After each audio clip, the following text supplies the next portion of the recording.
생각해보니까 오랜만 아닌 것 같네요. 아침에 첫 출근하는 날 영상 찍어서 올렸었고, 지금은 조금 또 며칠 지나서요. 출근하는 게 조금 적응이 되고 있는 것 같아요.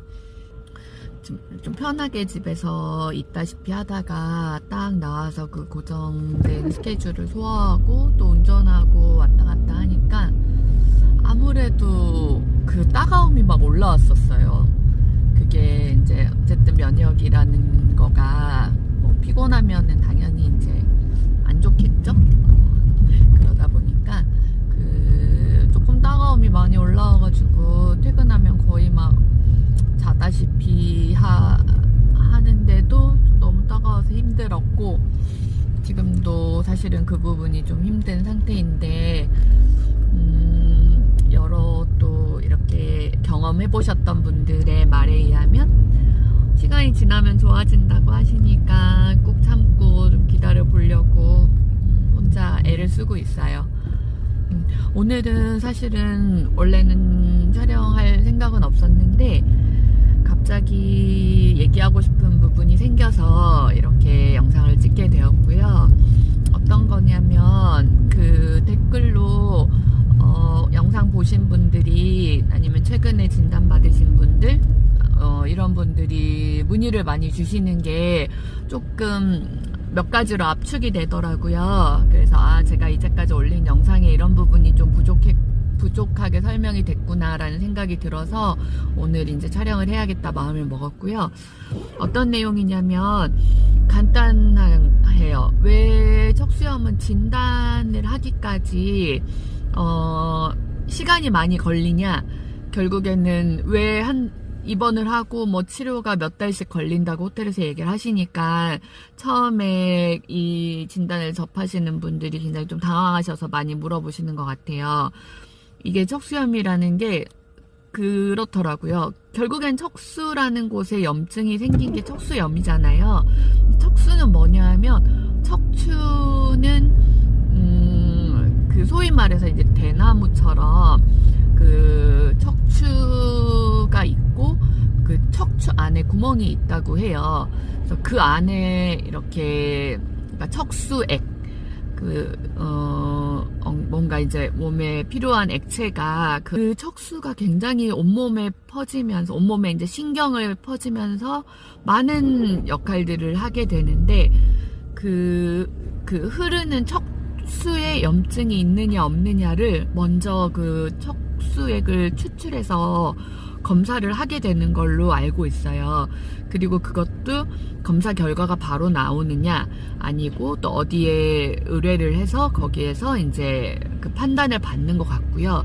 그렇게 해서 그 MRI 상에 이렇게 띠처럼 하얗게 보이는 염증이 보이는 그 MRI 소견과 그런 검사 결과를 토탈로 해서 그 척수염이라는 진단을 내리는 것 같고요.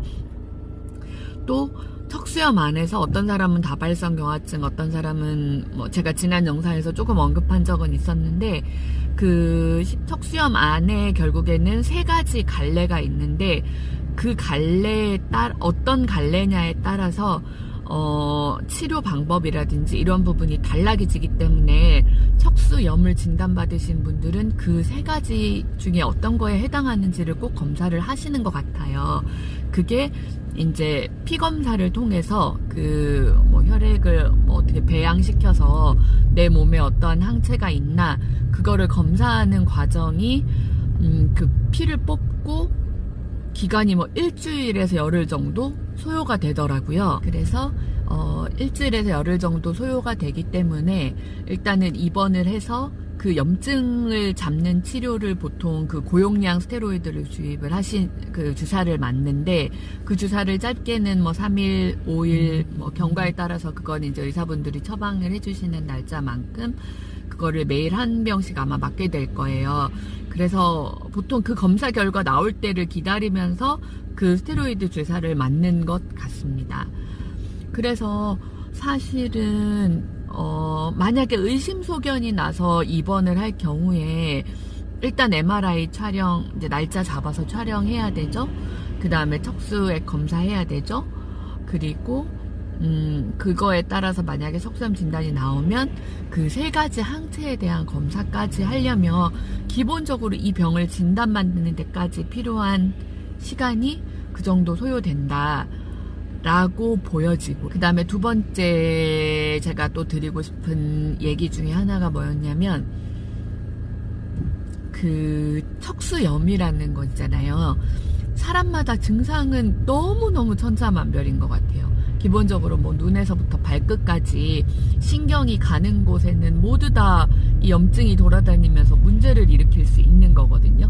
그렇기 때문에 증상은 너무 다양해서 어떻게 말씀드리긴 어렵지만, 주요 나오는 증상들 같은 경우에 뭐 저처럼 이제 하지마비가 온 경우, 그 다음에 시신경, 눈이 안 보이는 경우, 어떤 분들은 딸꾹질이 심하신 경우, 뭐처럼 감각 이상이 와서 가슴이 갑옷 입은 것처럼 막 꽉 죄이거나 온몸이 막 쓰라리고 따갑거나, 이런 증상들이 이제 주로 많이들 이제 언급하시는 증상들인 것 같아요. 그래서 그런 증상이 딱 나타났다 할 경우에, 이게 처럼 이제 시신경 척수염의 예를 들면은 이거를 치료하는 과정은 크게 2가지로 나뉘어져요. 그냥 딱 무자르듯이 2가지예요. 한 가지는, 첫 번째 거는 뭐냐면 이미 발생한 증상에 대한 후유증, 알병한 증상에 대해서 치료하는 거. 그게 가장 대중적으로 많이 쓰여지는 게 이제 고용량 스테로이드고요. 그 다음에 고용량 스테로이드로도 안 잡아진다, 그 증상이 안 잡아진다 할 경우에 그 혈장 교환술이라는 거를 주로 시행을 하는 것 같습니다. 그리고 한 가지 또 다른 맥락으로 그거 이제 재발 방지. 그래서 후유증, 지금 발생한 증상에 대한 치료, 그 다음에 재발 방지, 이렇게 크게 큰 흐름은 2가지로 나누어진다라고 볼 수 있고요. 그 이제 후자의 경우에 가장 대중적인 것이 이제 면역 억제제를 복용하는 거, 소위 이제 평생 먹어야 된다라고 얘기하시면서 주시는 거가 면역 억제제 복용이고요. 그걸로도 이제 재발을 다시 했거나, 아니면 그걸로도 안 되거나, 아니면 그 약이 부작용이 있거나, 이런 어떠한 케이스에 대해서 이제 그 2차 약을 맙테라 같은 리투ක්시맙을 맞는다든지 그런 다른 치료법이, 아니 재발 방지법이 이제 나오는 것 같아요.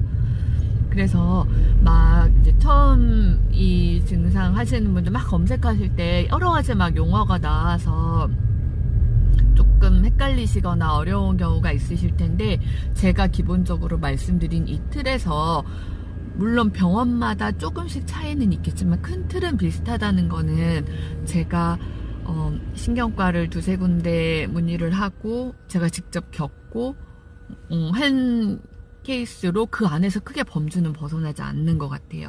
그거에 대한 어떤 치료를 할 거냐는 판단은 1차적으로는 의사분들이 해주실 거고, 만약에 환자분이 알고 계신다고 하면 그런 의견들을 좀 적극적인 치료를 나는 원한다, 이런 거를 좀 어필을 해보는 것도 저는 좋은 방법이라고 생각합니다. 결국엔 아픈 건 저 자신이고 치료에 대한 책임도 제가 지는 거겠지만, 제가 제 의견을, 의료에 대한 제 의견을 피력하는 거는 저는 좋다고 봅니다.